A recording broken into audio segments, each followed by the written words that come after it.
Hello folks, welcome to the channel. If you wish to learn how to install Notepad++ in your computer, then watch this video. So Notepad++ is basically an open source code editor, and to download it we need to visit their website. So we'll look for Notepad++ and we can either click on download. See, this is the reason why I use Edge, because Edge gives you a installer which is pre-scanned for viruses and malware, or I can go to the downloads here and I can click on the download this one, and I can, so it shows start here. Now I have to check whether I have to download the 32-bit or I have to download the 64-bit.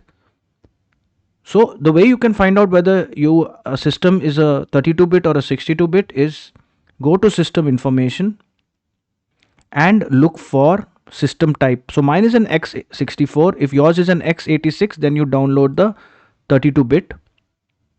This is the 32-bit, and I'm sure that this is the 64-bit. Yes, this is the 64-bit, and you can download any of these. So you can download the installer here. So I'll click on installer, right, and it is downloaded. Open it in the folder, right click on it, and then click on run as administrator.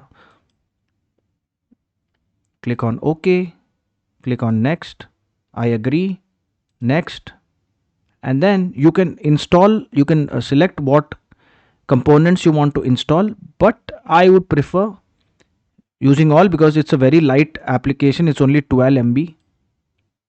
So you can create a shortcut on the desktop if you want and click on install,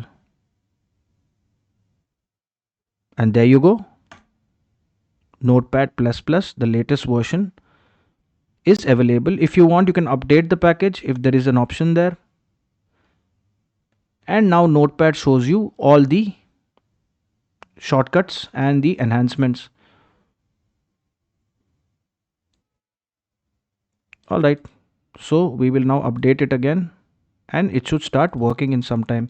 If this video helped you, then please subscribe to the channel. Enjoy your day.